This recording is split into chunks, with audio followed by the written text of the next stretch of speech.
What's going on, everybody? Welcome to Nerdgasm. Today we're going to be talking about that last gifted episode on Monday. I know it's Thursday. I had stuff going on. Come on, don't be like that. Instead, look at this. Look at Thunderbird raising money for the 715 incident and looking all ripped as hell and making me hate my body because my body is not a temple. This is why why is that shirt so tight?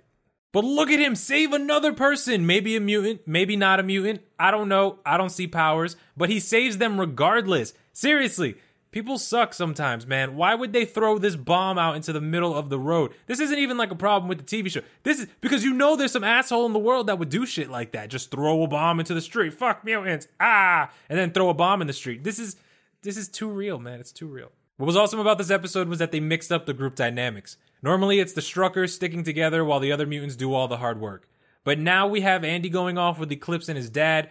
Lauren is being trained by Polaris and she's bumping heads with her mother. And Blink is finally dealing with being manipulated, so she's pretty much on her own with no friends and a fake memory. You know, if this was any more ridiculous, I would say that this seems like a plotline in Kingdom Hearts for Blink. We finally got to see the Blink problem move forward. She confronts Thunderbird about what happened, and I'm glad that she decided to leave the hideout. There was no reason for her to just forgive them and just stay. Go, hey, Dreamer, it's okay for what you did because we had to save the people. No, she's pissed. This also makes for an interesting plot device. Will she return? Will she be kidnapped and used by Sentinel services like Pulse was? Will she just join them of her own free will? I mean, she probably won't. If she does return, will she have resolve to help the team? Or, will she just be staying because she has nowhere else to go? It puts a nice little placeholder for her in the story, and it's great. Then we have a new team in Andy, the dad, and Eclipse going to Baton Rouge, Louisiana. They need to find out what happened to Pulse, and they need the information stored there. So we get to see Andy use his powers more even though he still can't focus them fully.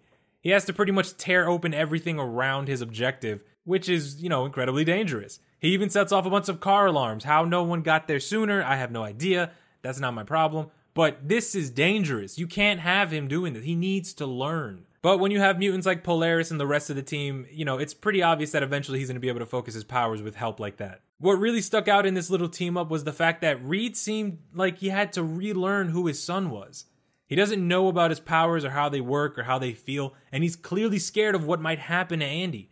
This seems like someone who became a parent for the first time and is terrified of what might happen if they don't handle it properly. Then we have Lauren, Polaris, and Kate. Lauren and Kate are pretty much butting heads for a large portion of this episode. She wants the mutants to have normalcy, but the mutants need to learn how to fight if they're going to survive.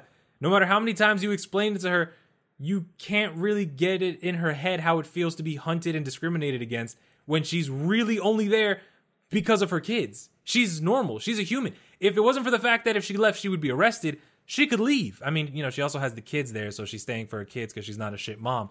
But, if you take away the kids and the fact that she was being hunted because of her kids, she could walk away and live a normal life with her husband. This also leads her to butt heads with Polaris, which is dumb, honestly, because you're not the only parent there with kids. There are other parents with kids. Some of them are both mutants. And you don't see them arguing with the main people in charge there. That's just not a smart move. I get you're frustrated, you're problematic. This could also just be the fact that she's adjusting to this whole new lifestyle.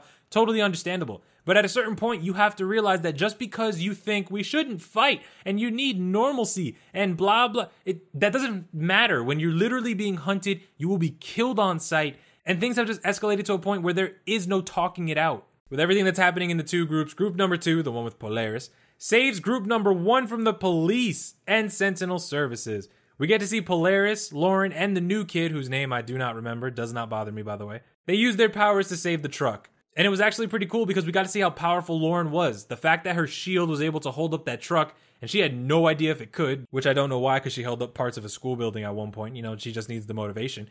And then you had the new kid using his Mirage powers. This is the making of a new off-brand X-Men team, and I love it. Also, if you did not notice, the truck that they are driving said Claremont Institute Movers. You guys know why that's awesome? It's because Claremont is a longtime X-Men writer, having worked on awesome stuff like the New Mutants, the Uncanny X-Men, and Wolverine. Best Easter egg, probably the only actual obvious Easter egg. Let me know what your favorite part of the episode was, guys. What are you excited for in the next episode? What do you think is going to happen to Blink? Leave it in the comment section below. I will talk to you guys later. Adios.